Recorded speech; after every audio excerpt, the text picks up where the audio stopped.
Happy New Year, it's 2023 and I have a big announcement. This year, I'm turning into a travel channel. All right, maybe not fully a travel channel, but I'm doing some traveling this year and I plan on travel vlogging the whole thing. I'm super excited to talk to you guys about it today and talk about how we're gonna travel, what our plans are, where we're going, and I'm hoping for some advice on a few things. Hopefully there's some other travelers out there, and hopefully this can get you guys pumped for what's coming up in 2023. Let's start by talking about our means of travel, because about 2 years ago, we did a trip for 2 weeks across country, and we traveled in my Honda Pilot. Yeah. And the Honda Pilot was fine for our family of 5, kind of, but we stayed in hotels and all that. So we are buying an RV. And I'm going to talk to you guys about that, and hopefully I can get some advice about the RV. But let's see what our trip looks like, and it's right here. So this is kind of what our trip's going to look like. We live in Vermont, so you can see we're starting in Vermont. We're going to head towards Chicago and then hop on Route 66. And we're going to take Route 66 until it ends and then head up California, back through Oregon, hitting as much fun stuff along the way. You see the dip down into Kansas. Well, that's because I have family in Kansas, and that's fine. You may or may not have stuff to see in Kansas. You may want to see some stuff there, whatever. But if there's anything along this route that looks like something you guys might want to see, and you have ambitions of going there or whatever, and you'd love to see a travel video on it, please let me know in the comments so I know to make sure I'm covering that location, and that way you guys know where you want to travel in your upcoming years. Before we get any more into this, I want to go and take a ride. I have some stuff I gotta go do, but I still want to talk to you guys. I'm gonna take my DJI Pocket 2, clip on the wireless mic, and we'll just chat while I'm doing my stuff today. So let's go do that. All right, so real quick, I wanted to share with you the vehicle that we took on the last time we did a cross-country trip, and that's this guy.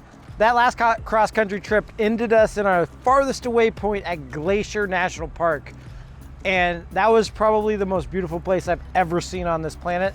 I'll show you some footage from there right now.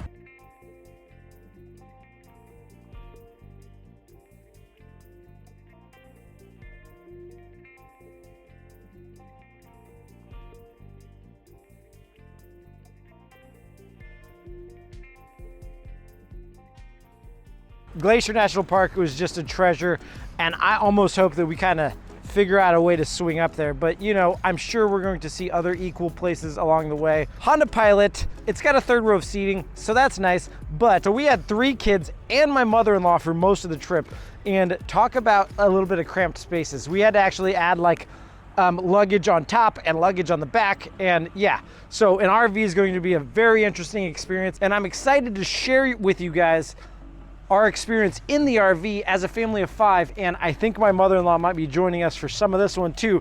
So you'll get to see some cramped quarters and kind of how we interact, how we decide on where we're going, and all that fun stuff. Let's get in and let's talk some more. So the first thing I want to talk about, now that I'm in my kind of warmish car because I didn't warm it up for long enough, winters in Vermont are fierce. What size RV we're gonna get?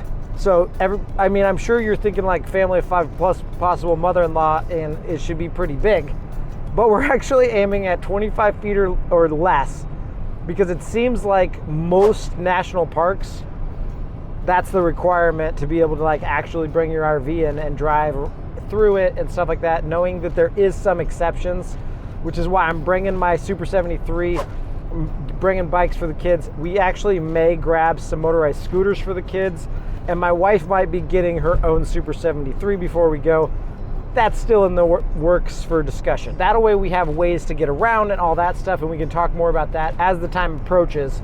Most of them we're coming across that actually will suit our family seem to be like exactly 25 feet.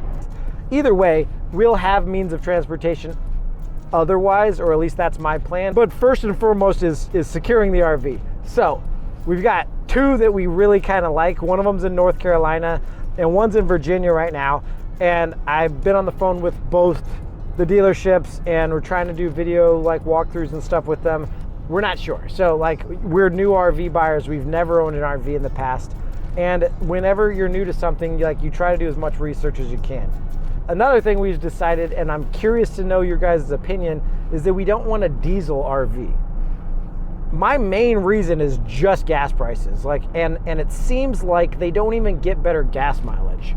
If they got better gas mileage, it might even out, but they don't. And so what's your opinion? Is there a reason to get a diesel RV? Because I can't see an actual reason unless you just love the body style or whatever, which is kind of like what we were at. We were like, we really love the body style of one that's diesel, but do we want diesel? And so I think on this point we decided against it. But I am curious to see comments about it, so please do leave them. In getting ready for this, I really want to like put a few different types of travel videos out there before, just about my home state of Vermont. So in the next couple months, you guys will see some videos on just like cool travel spots in Vermont and stuff like that. The two types of videos I'm thinking I'm going to be releasing while we're on our trip and about that trip are going to be the style where you don't do talking head or vlogging like this.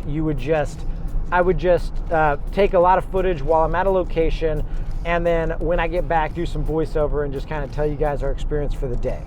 So I probably will do that on some occasions, just making it so I can give you guys more videos on more locations while still taking it in with the family, because I don't want to occupy the entire trip with video work.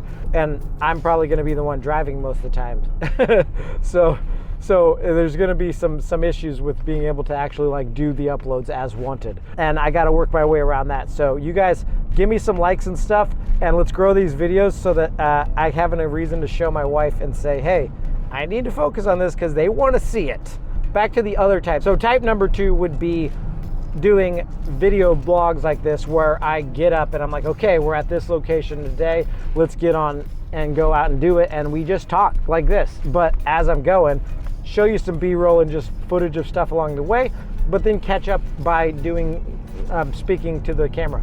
And so you let me know what you would like to see more of, but in reality, guys, it's going to be more along what allows me to still be there present with my family, but also give you guys a great experience and let you see about these different locations and about our experience. So that's another thing. Some of the videos are just going to be like, so today in the camper, this and this happened, and this is why this sucks, or this is what you do, you know? So hopefully I'll give you guys some advice like that. And like I said, I'm going to just try to, when I get up in the morning, before everybody else is up and moving, I'll just give you guys some input on the day and stuff, so I'm not interfering with the travel itself, and do as much as I can to just let you guys know how it's been going for us. Now, for my regular viewers that view this channel for the budget videography stuff, for Pocket 2 videos, for, you know, whatever product videos, stuff like that, I'll still be doing that in the months upcoming.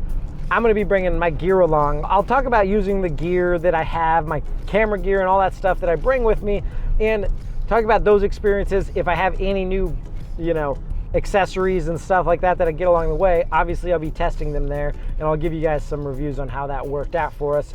Pocket 2, hopefully a Pocket 3 if they have it by that time. Check out my video here on that whole situation with our anticipation for the Osmo Pocket 3.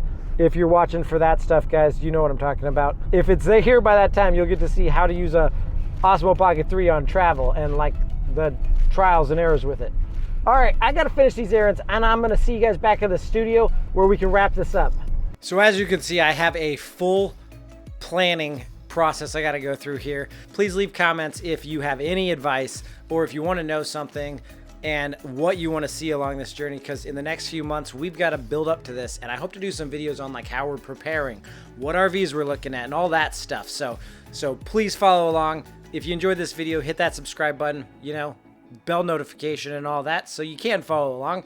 And guys, I'm gonna go keep shooting, and if you want to learn about the camera I was using in the car, the Osmo Pocket 2, check out the full playlist on it right there. And guys, go shoot something fun. Don't forget to post it. Share your stuff. Peace out, guys. I'll see you next week. I'll have another video for you. Later.